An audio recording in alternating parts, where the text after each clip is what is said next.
Hi, I'm Diana Giselle Yanez, host of Highly Sensitive Money. I'm a money coach, certified financial planner, and a highly sensitive person who brings money and social justice together. If you're someone who feels deeply, can endlessly think through how one decision affects everything else, or has ever struggled with all the things that traditional financial thinking leaves out, you're in the right place. In this show, I chat with highly sensitive people on how they handle their money, and with money experts on how they cultivate social justice in their work. Questions? Please go to allthecolors.net and schedule a free 30-minute call. And I'm happy to share resources on investment management, money coaching, workshops, or anything else money and social justice related. Join us in this episode as we explore money and sensitivity while honoring that all of our well-being is interconnected. When I first discovered Chantel Chapman's work, The Trauma of Money, I felt so excited to see how money conversations are changing. Today's conversation goes beyond traditional financial literacy to explore how trauma, both personal and systemic, shapes our relationship with money in ways we often don't recognize. Chantel shares her journey from successful financial literacy educator to trauma survivor confronting her own destructive money patterns, and how all of that led her to develop the trauma of money. We talk about capitalism as a traumatizing system, the concept of financial fawning, and the difference between hedonic and eudaimonic approaches to well-being. This conversation expands our frameworks on what makes sense with money to include all of the invisible forces that move us. Well, thank you, Chantel, for coming on today's episode of Highly Sensitive Money. I've been a big fan of the trauma of money and really energized and impressed by the following that you've created, the resources that you've created. So thank you for taking the time to be on the show today. Thank you so much. It's so great to be here, Deanna. Thank you, Chantel. And for people who may not be familiar with your work, would you mind just giving a brief introduction of what it is that you do today? Yeah, absolutely. So I run the Trauma of Money Institute, and we are an education offering that trains professionals in trauma-sensitive approaches to money. So we train mental health professionals, finance professionals, economic justice professionals. Basically, anyone who works with money and people would probably benefit from our training. And when we say trauma sensitive, what we're talking about is giving people the understanding of what's really showing up around people's behaviors and beliefs around their interactions with money, and looking at the sources of those behaviors and beliefs. So when we say the word trauma, it's like a really heavy, big word. We're talking about experiences that people have had in their lifetimes. We're talking about generational trauma. We're also talking about the impacts of the society that we live in as well. So we have this very collective view of what potentially can show up with the relationship with money and the sources of it. And everything that we're trying to do with our teachings is help people decrease shame and increase discernment, which leads people to having more agency around their relationship with money. And there's also a really clear critique of capitalism that's woven through a lot of your work. Can you share a little bit more about that? Yeah, so I was trying to get at that without saying that right off the bat, but I will definitely say it at some point about the critique of capitalism. When I say that when we say trauma informed or trauma sensitive, we're not just talking about someone's what did someone experience in their childhood? We're also looking at the impacts of the systems in the society or the environment in which we live in. And there's certain qualities within capitalism that we've identified that are traumatizing. And capitalism as a system has caused a lot of harm. And the way capitalism functions as a system, which is profit over everything, it results in the gender wealth gap, the racial wealth gap, and just a massive gap in our soul, quite frankly, which results in this psychosocial dislocation of what it's like to be a human. And we believe we cannot talk about people's behaviors around money without identifying the system, the financial system, the dominant economic system in which we live in. And I'm also very careful to say we're not villainizing money. We're not villainizing entrepreneurship. In fact, we like celebrate those and uplift those. And we want everyone who engages with our work to walk away being like, I can be trusted with money and I can actually use money to do good. And I actually do deserve to thrive. And in this world, thriving means having access to capital. What we're saying with the economic system that we live in is when you prioritize profit over everything else, this is where you have the harm that's created and the trauma that's created. Yeah. And that's such a clear way of critiquing capitalism, like specifically that part of profit over everything. I love the movement that we have with like B corporations. And I believe they have this in Canada too. It's like, it's a triple bottom line, right? Profit, people, planet. Like we can have more in our decision making rather than just profit. And then also the point about villainizing money. I think a lot of the times we have this limiting belief that says money is bad. People who have money are bad. And what that does is that it keeps us stuck in scarcity, keeps us stuck in grasping, and at the same time pushing away.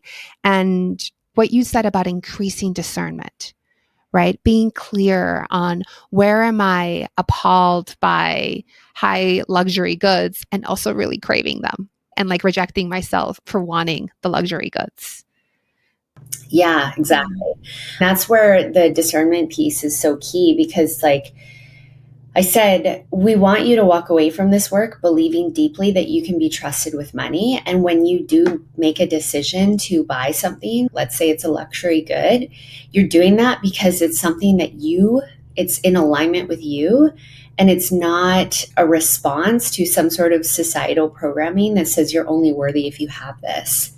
And that's the ability to get to that point requires a pause, like stopping, noticing what's happening, and the ability to go into a discerning place and essentially disconnect from the societal programming that we live in to step into your agency around money and then make the choice. And if the choice is, no, I want the luxury good, beautiful, that's amazing, but do it from a place that's in alignment. Rather than a place of maybe this will fix something. Yeah. I feel like a lot of the times people are asking money to do things that money can't do. Mm-hmm. Like money can't create community. It can't heal our past traumas. It can only do certain things. Yeah. And can you fill us in? I know from other podcasts that I've listened to, doing a little bit of research on you, that your introduction to money was really through mortgages, right? Through being a broker. And then that led you to financial literacy. And that eventually led you to creating the trauma of money. Can you share a little bit about like when you were starting the trauma of money, some of that initial push for it or the vision that you had at that point? Yeah, the time I started it, I think I did about 5 years of research before I started actually building it. And the research was a need that I had for my own healing and my own relationship with money. I had a successful career as a financial literacy educator. I was consulting for large fintech companies. I was doing well financially, but I had some behaviors around money that were like the opposite of what I was teaching. And I just had this like experience like, am I a fraud or is what I'm teaching not working? And there were some other things going on in my life that kind of activated some childhood trauma in me. And so it was very easy at that point for me to make the connection between the childhood trauma I experienced growing up in poverty and what was happening with the money behaviors. So I went on this like multi-year research journey studying all of these different modalities that usually don't speak to each other. Then as I was like integrating this practice into myself, it was getting noticed by people around me as I would be in my financial literacy role, like dropping these statements of like truth. Yeah, that person is like not doing that with their budget because of this. And I was just watching the responses in the room where people are like, oh, wow, like you just said something that really affirms my behavior. And one thing led to another, and I just started testing um, some of what I've gathered in my research in like smaller in-person gatherings, and people were loving it and it was resonating so much. So that's why I decided, you know what, I think I should turn this into a curriculum and try and offer it and try and teach it and try to teach it to professionals, because impact was always important in this vision. I could go out there and I can do coaching one-on-one, or I could teach this to people who just want to go through a container of healing their relationship with money. But with impact being the goal, I was like, I'd rather give this info to the therapist. I'd rather give this info to the coaches, to the finance professionals, to the economic justice professionals, and then they can go and integrate it with all of their wisdom and expertise, and it can reach more people. Yeah. And I've actually had two people who have graduated from the trauma of money come through highly sensitive money. And I've had a teacher also come through Amazing. highly sensitive money. Minachi? Yeah, Minachi. He's wonderful. And part of the model that I so like love and that I want to highlight, and that feels very much like anti-capitalist and that you're not putting profit over everything, is that you work with several teachers, right? You've hired outside people, you've collaborated with outside people, especially when it comes to teaching money from the point of view of a person of color. You're not speaking as if you, like, I think a lot of the times we see companies being built around the person who's created it. But what I've seen in yours, and maybe I'm seeing this incorrectly, is that you're creating really much more of a network, a community, than just one single person being the lead, the head. Yeah, I mean, for us to live what we teach and be like in alignment with our pedagogy, it couldn't be the Chantel show at all, because that's just not what we teach. Like, one of the ideas that we teach is we want to bring down like the hierarchies that are created around money experts, and we want to validate the expert within each person. And so the expert within each person means that we have to affirm your lived experience around money, right? And if I was the only person teaching, imagine I came in and I worked in finance for 20 years, and I'm like, I'm going to be the only person teaching. I'm not validating multiple lived experiences. So this is why it was so important that we had such a large faculty, because I wanted to hear from multiple people, because we believe there's many different ways to heal from trauma, and there's many different ways to be with money. There's no one right way. And so that's why we have such a large faculty. And also, I wanted to experiment what it was like to try and reimagine capitalism within my business model, because we teach about that. Like, how can we like thrive financially, have a thriving business, but not replicate some of this like profit first, profit only approach in our business model? And so one of the things that we do with our teachers is we do profit sharing. And I've had business consultants say to me, Chantel, your overhead for this course, because you have 26 faculty members that you're paying, is very high. You could be worth millions if you had a smaller faculty. You could get more profit. And I'm like, I don't want to do that. I believe I deserve to thrive. And I believe I can thrive, and I can also help multiple people thrive and pay people well and uplift multiple people's work. So we're constantly like experimenting with reimagining capitalism within our own business model. And I honestly think some of the success that we've had is because of that approach. So interestingly enough, the overall business makes probably more revenue because we took this anti-capitalist profit sharing approach. No, definitely, because you have 26 people who are promoting the work, who are the face of the work. So I remember working with one of my first coaches, and he said that I could work with people that he couldn't, just because of my identity, my background. So now there's you and an additional 26 people that people can look at and be like, one of them is going to match something that feels comfortable to me. Money is such a hard topic to talk about. And it's easier to do so when you feel seen and validated. So having 27 different people, 27 different faces of money is really helpful. It's so important because the reality is my identity as a white woman is going to be very activating for some folks. And so it would not make sense to run the trauma of money with just me teaching there as an expert. Like that is so not in alignment with the values of what we're teaching and what we're trying to acknowledge. Mm-hmm. Yeah. And I'm curious, like, how did you come to that knowing? How did you realize, like, this cannot be the Chantel Chapman show? Like, at what point did that light come on? I feel like it was just, I feel honestly, it was there before I even started the business based on the research I was doing. Because I was looking at like why the financial literacy, like some of the values of financial literacy that we learn. And there was a lot of like binary thinking, like you do this, you're good, you do that, you're bad. And this is what our ideal role model looks like in money. And let's have the white male banker come in and we should look up to him. And I was just like identifying all these value systems. And I was like in the research period, and I'm like, okay, we cannot do it in this way. And then also, like, I grew up in an environment that was very diverse. And I think it's always been very important for me to hear and learn and understand multiple different viewpoints.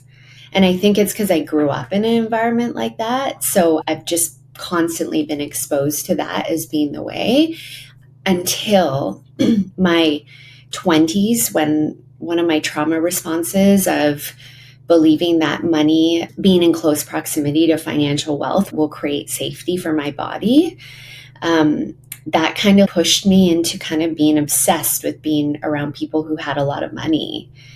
And when I like threw myself into that space in my early 20s, it was like a lot of like white men who were like all the financial wealth holders. And I think back to what was it like for me to be in that space. And it just didn't feel in alignment. Like it didn't feel like an expansion of my understanding of what it is to be human and be part of a collective consciousness. That means like, I'm not well until we're all well. That's a very strong value of mine. That's a strong value in trauma of money. And so for me to be able to like have that experience where I can see the contrast and identify like that doesn't feel in alignment, it was just another thing that added to we need to do things in this way. And I think that's been the journey of creating trauma of money, is like these little subtle knowings adding up and just being like, yeah, this feels right. We're going to approach it in this way. Mm-hmm. A lot of listening to what may be unsaid, following your intuition, listening to yourself. I also want to add one thing that's so important, I feel, is because I am a white woman and I feel like I'm very close to the colonial programming because of like my ancestry, right? And I'm like thinking here, okay, if we need to decolonize the relationship with money, we need to like uplift people who have contrasting experiences of values from the colonial conditioning, right? And so I always say some of the most incredible like financial role models are the indigenous facilitators that we have, the Black facilitators that we have, the facilitators that we have that do have a connection to that are more community oriented, that are not this like colonial and individualistic perfectionism, like white supremacy culture value system, right? And so I think that's also an important aspect of it, is just like logically being like, my identity has me in much closer proximity to ways of being that are very harmful. So I see myself as I am also one of the students because of my identity within my faculty. Yeah, and I want to share an example that I experienced in my own life. So like I mentioned earlier, my parents immigrated to the US and they were really like they immigrated to make more money. That was the sole motive. It wasn't because they liked the culture better or anything like that. And when I moved back to Mexico City, I remember in my first year here meeting people who had quit their jobs because it was too extractive. They were just like, I'm tired, I'm burnt out, I don't want to be treated this way. And at that same time, I was working with a woman of color who worked in the tech industry who wanted to take a sabbatical. And she had so much discomfort and fear. And she just didn't understand why she wanted a break. It was so hard for her to take the break. And just the juxtaposition of here and this culture. And it doesn't mean that this culture is perfect, but there's this very clear understanding of I don't want to be exploited. Mexico does have 500 years of colonization, and yet it hasn't been adopted as much as I saw it adopted in the US. Yeah. Yeah. So I just wanted to share that. That's a beautiful example, and it's probably because there's like that there's like another culture that's still present, right? So yeah, there is colonialism, but there's like the ancestral culture that's more probably more alive because in what's known as the US and Canada, there's such a strong like assimilation narrative to the what's known as US and Canada cultures, which Yeah, definitely. values that are just like, honestly, I don't know how in alignment they are. They're like economic system driven values. They're not human centered driven values. They're not collective care driven values. So I tell people all the time, I'm like, this discernment piece is so important because you need to start asking, like, who are your subconscious financial role models? And it's very natural for your subconscious financial role models to be role models within the dominant economic system because that's how we're taught. But what is it like to pull financial role models that are like from somewhere else that are not in those systems? And that might be like cultural values. That might be looking at mycelium networks and how like mycelium networks are like entangled in like collective care and reciprocity. Like, and that's one of the things I've learned on my journeys. On my journey is like my financial role model is not someone in our scarcity manufactured scarcity economic system. It is the mycelium networks.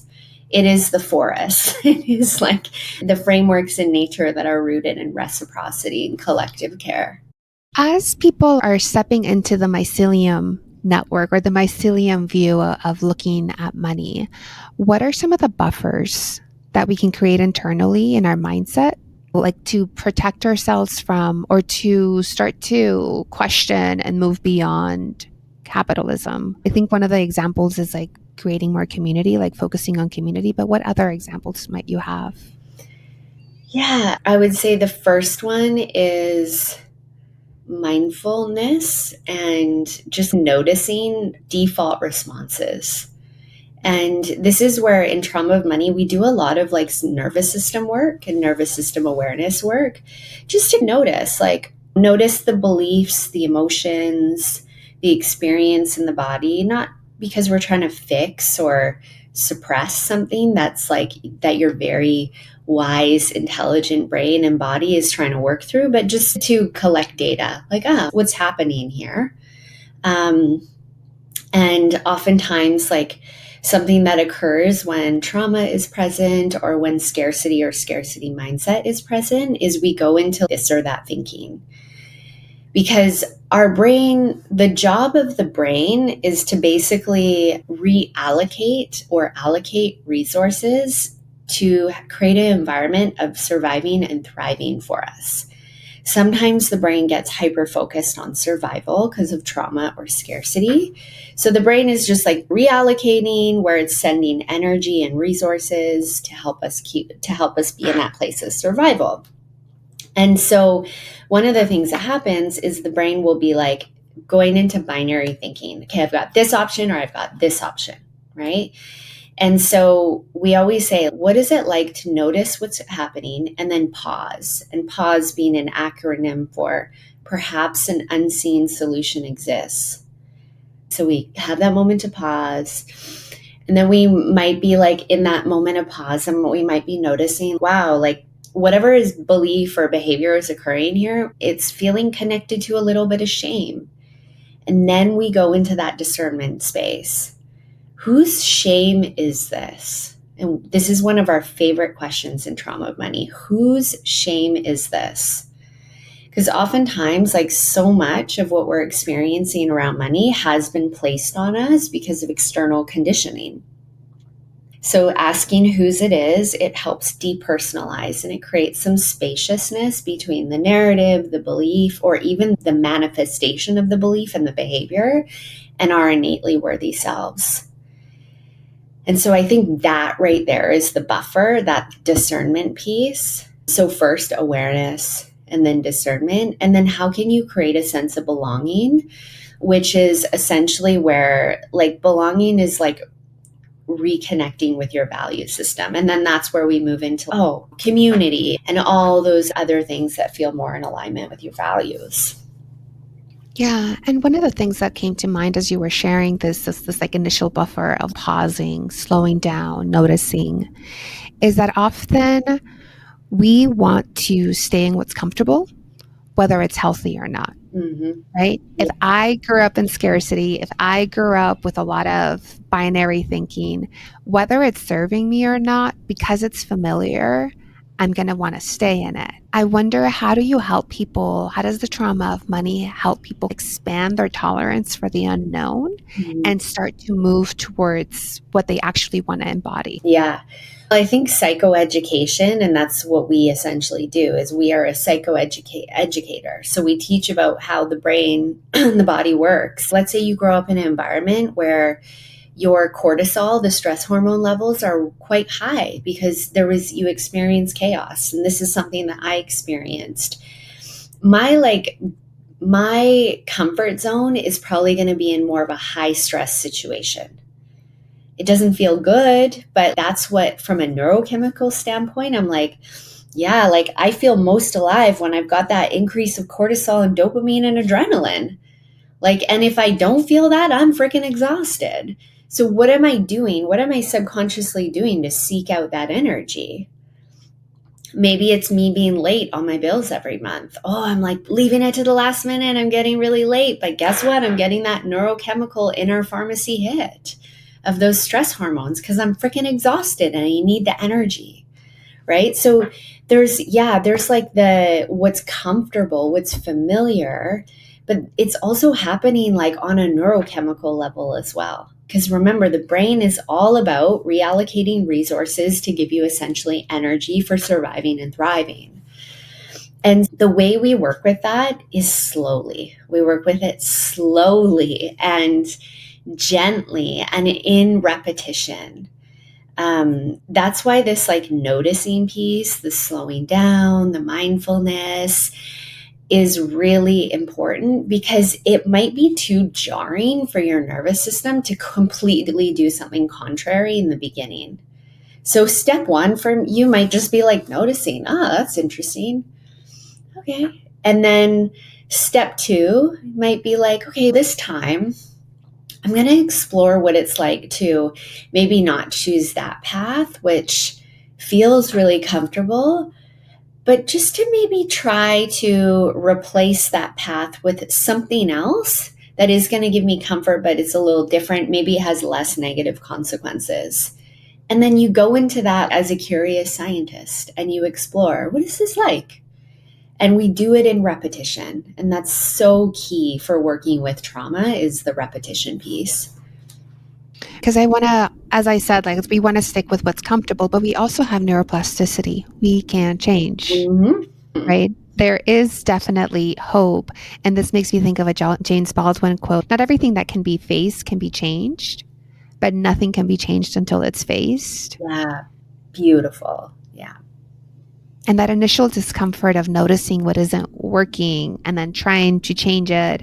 I love that you focus the teaching of trauma of money on educators who will then hopefully have the longer container to help people really bring this into their lives. Yeah. Yeah. And also give yourself permission to know that this is lifelong work.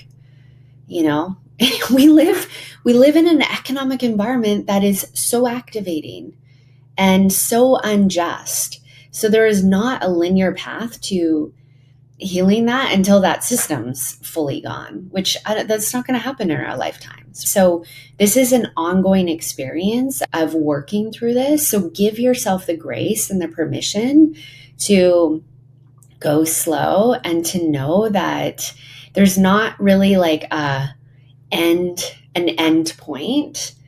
And I think if you have that mindset shift around that, it allows you to be more like exploratory and curious, which is exactly what neuroplasticity requires, essentially.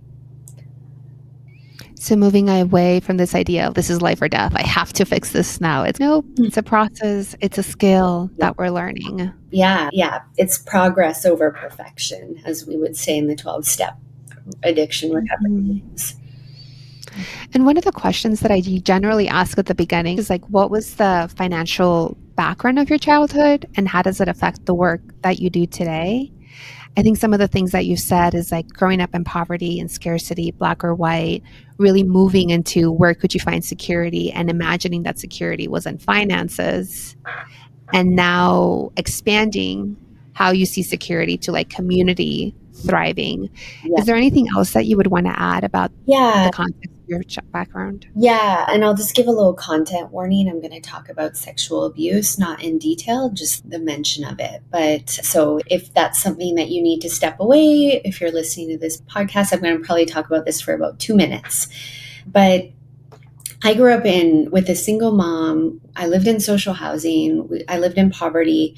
There was people, not my mother, but someone else close that was in active addiction. So I was in very close proximity to addiction in my childhood. And I'm also the survivor of sexual abuse and incest.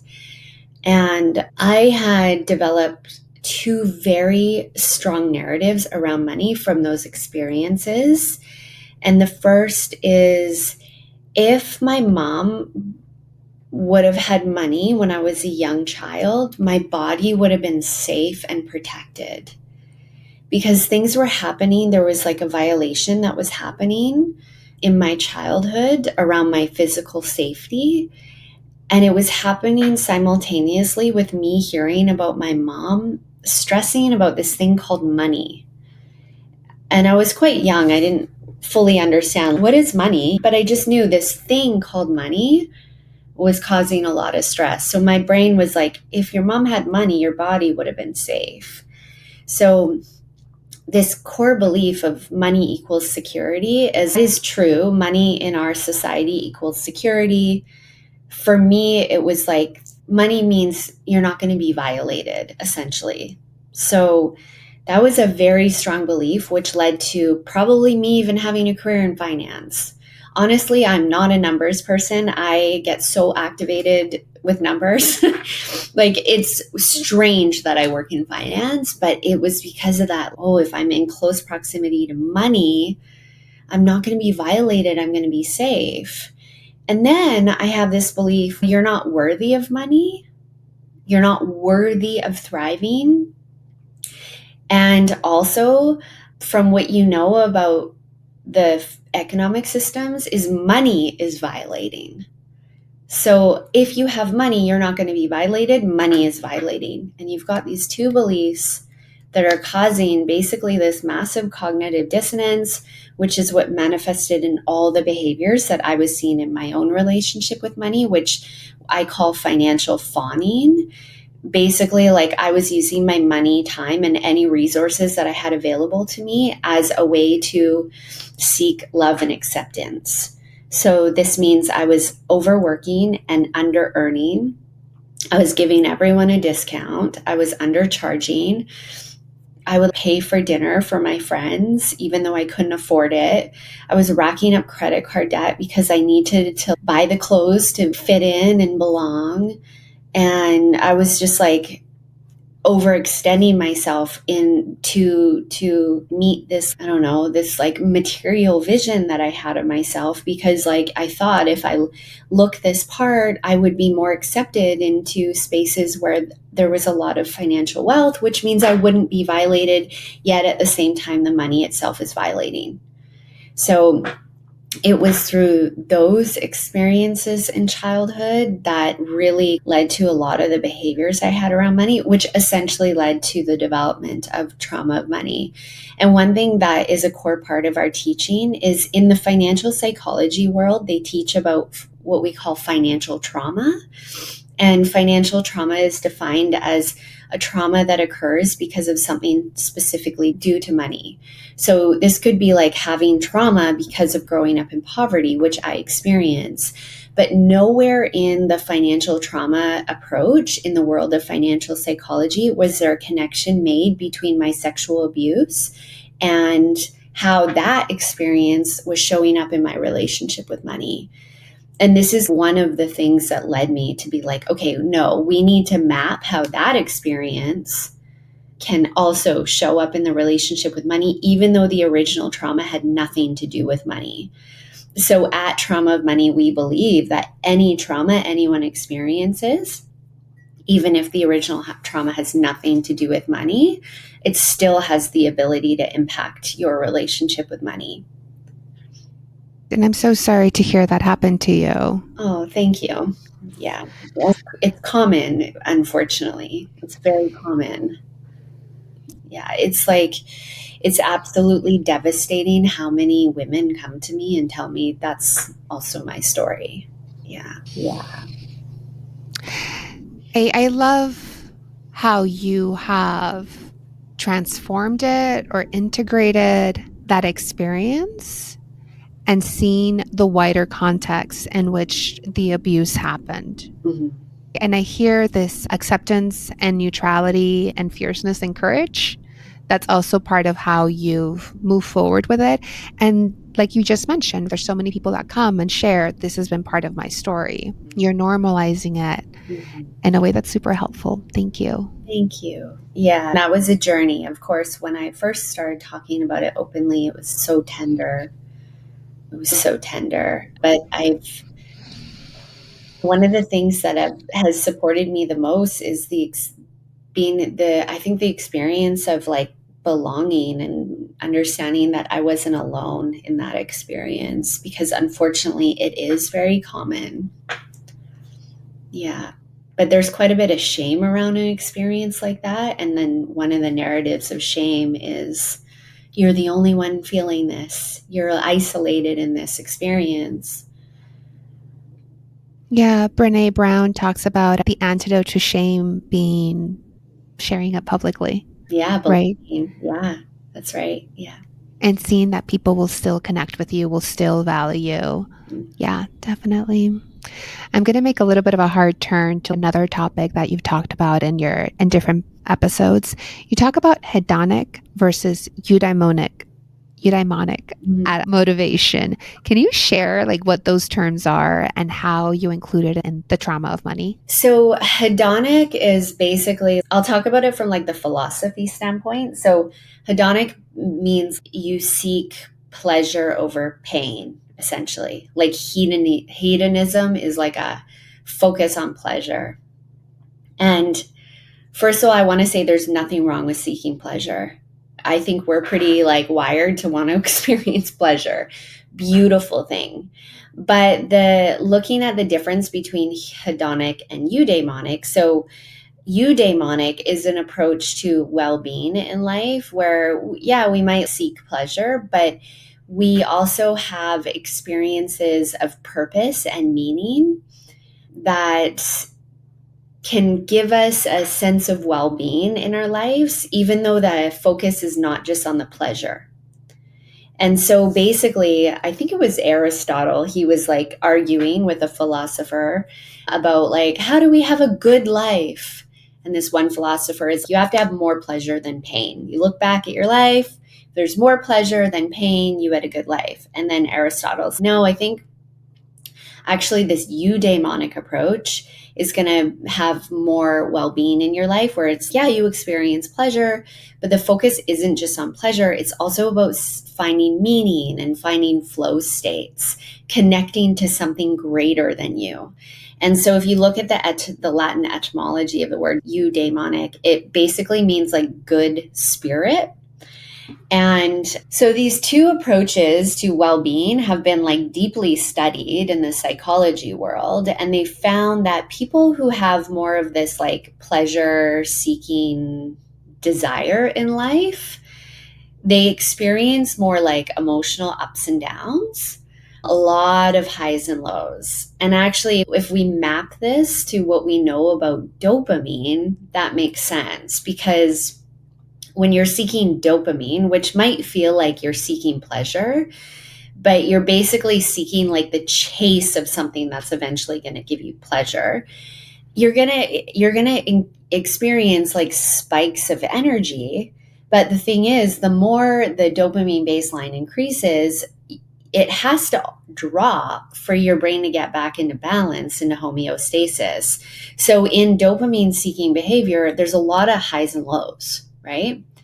And if you think about it, let's say you're planning a big event, something you're really looking forward to. You're like energized, motivated, excited. You have the event, and then the next day you feel depressed. That is just your dopamine getting into balance, right? It has to drop.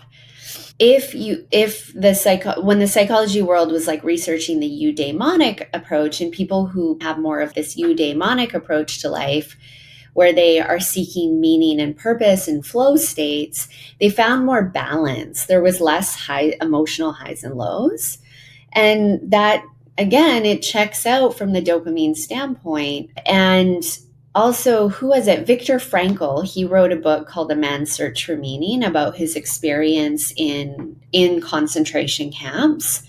And he basically developed this type of therapy in that experience called logotherapy, which was all about finding meaning and purpose in an environment that feels absolutely impossible and incredibly traumatizing, and how that experience helped him survive and also recover from the trauma of it. That is a eudaimonic approach to life. So, meaning seeking as opposed to pleasure seeking is a little bit of a synopsis of what you said. Thank you so much for that thorough explanation. One of the things that I had heard about that makes a lot of sense in what you're saying is like we have hedonic adaptation, that usually when you get the new purse, you get the new car. After 3 months, you're back to where you were before. Like you get used to things, which is where you get into the hedonic treadmill of always looking for the new thing. And when you were talking about the crash that happens after a big event, it made me think of so many trips that I've taken where I'm so excited leading up to the trip and I come back and I'm like, oh, completely deflated. Yeah. And I feel like capitalism and consumerism really hooks into that. Like it hooks into that really well because it makes us keep thinking the next thing is what's going to help me Yeah. like be happy, when in fact it's like our approach to life is what we need to focus on, not so much in acquiring things. Yeah, absolutely. Yeah, like consumerism tells you when you feel that low, you're defective, like you're something's wrong with you. You better fix yourself. And I even think there's aspects of our mental health world that even perpetuate that narrative. And it's maybe you need your dopamine baseline reset. So anytime any of my friends are like, "Oh, I'm so feeling depressed," and I'm like, "What did you do the last couple weeks?" "Oh, I went on a trip." I'm like, your dopamine's just resetting. Let your dopamine reset. What would it be like if we normalize the lows? I'm feeling low right now. What would that be like? What would it be like if we gave ourselves the reset period? Because here's the thing, if you don't give yourself the reset period, what eventually happens is the window of being able to access the dopamine shrinks. And so your behavior has to get riskier and riskier in order to get the dopamine. So, from a shopping standpoint, if the daily latte at the coffee shop's not doing it for you anymore, it's not giving you the dopamine increase, maybe that might manifest into the sneakers from an online store. And then once that's not doing it, maybe it's going to manifest into the rare sneakers that are $2,000 on the aftermarket. Like the behavior gets riskier when you don't give yourself the dopamine reset period. And when you think about our interactions with social media and cell phones and all the gamification that's happening, in the technology platforms we're using, we're not getting a lot of dopamine reset periods, which to me is a little dangerous. So that downtime in between is like an important part of just being in this world and moving in a way that feels like we have discernment rather than just like being in the loop Yeah. of dopamine chasing. Yeah, that's how you get off the treadmill is give yourself the rest. Give yourself the rest and the recovery and don't pathologize it as something is wrong with you. Like we need the reset periods. And I think about it too with like capitalism and hustle culture and people get forced into these feast and famine type cycles, even like with work where everyone's ending up in burnout because we're not like allowing ourselves the resets, the rest, the seasonality, the pace adjustments. You know what I mean? Definitely. So, as we start to wrap up our conversation, I see that you've got your book behind you on the shelves. Mm-hmm. So, a commercial for your book, The Trauma of Money. Can you share a little bit about what's in it? Is it meant for practitioners, for lay people? Mm-hmm. Yeah, it's meant for anyone. If you are a human being that interacts with money, it's meant for you. There's aspects of the book that does speak to practitioners because I wanted to give something for that audience, but anyone can really read it. And I really tried to mirror some of the values in our course where you hear from multiple voices. So even to the point where I got in trouble by my publisher because I had too many footnotes because I referenced too many like other experts and other people's stories. And I was like, no, we have to do it this way. So you're going to hear a lot of different voices in the book. You'll hear from all of our faculty in the book. And it's really an overview of our pedagogy and what we teach in the Trauma of Money course. I love that. And it speaks again to that mycelium network of you're showing up as, yes, these are my ideas. And these are all of the people who have contributed to these ideas. These are all the people that I want to contribute to. Like it sounds very relational in the making of it. Yeah, that was so important that it was relational. And you'll hear a little bit of my story, but I'm just one of many. And that's important in this work. Mm. And also for people that want to sign up for the Trauma of Money, I believe it launches several times a year. So there's no time scarcity on when people can join. We run a fall cohort and a spring cohort. So the spring cohort starts March 4th, I believe. Perfect. So for people listening to this in January, that'll be the next cohort to join. Yeah, we have a beautiful community. It's really amazing. And you can take it if you're doing it as a professional or just doing it for yourself. One thing that happens actually is a lot of professionals sign up like, I'm doing this for business and I'm going to get certified in this. And then they're like, oh, I'm going to apply this on myself first. Yeah, definitely. It's like we can't. The saying of we can't teach what we haven't done ourselves, Yeah. like feeds into this, right? It's like I'm always my first guinea pig before I take it to clients. Absolutely. Absolutely. And how incredible is that you're able to integrate from the lived experience. Mm-hmm. Once again, thank you, Chantel, for your time today, for the work that you've created, and I look forward to see how the Trauma of Money continues evolving. Oh, thank you so much for having this podcast and healing and educating people. I so appreciate how Chantel's work refuses to pathologize our money struggles while still offering real tools for healing. When she talks about whose shame we're carrying around money or how any trauma, even if it's not directly related to money, can impact our financial behaviors, she's opening up space for self-compassion in an area of life where it's rarely seen. It was such a joy to have Chantel join us today and share not only her professional insights, but also her personal story with so much openness. Her reminder that we live in a traumatizing economic system and that our responses to that system are intelligent adaptations rather than personal failures is permission to stop fighting ourselves and start working with what is. The work of healing our relationship with money isn't about achieving some perfect state. It's about building discernment, decreasing shame, and reclaiming our agency one small step at a time. Thank you for joining me on Highly Sensitive Money. I'm Diana Giselle Yanez, and I hope this episode helped you see how money and sensitivity can work together while honoring our interconnected well-being. We have the power to create a system where everyone's needs are met because nature is abundant. If you found value in today's conversation, please take a moment to leave a review and share this episode with someone who could benefit. Your support helps this message reach more people navigating their own financial journeys. A thank you goes to Mike Schul for the music and Juan Antonio Nunez for producing. For more resources on bringing money and social justice together, sign up for my monthly newsletter over at allthecolors.net. I also invite you to schedule a free 30-minute call where we can talk about money coaching, investment management, and all things money and social justice. Until next time, remember that your sensitivity and deep thinking is your superpower.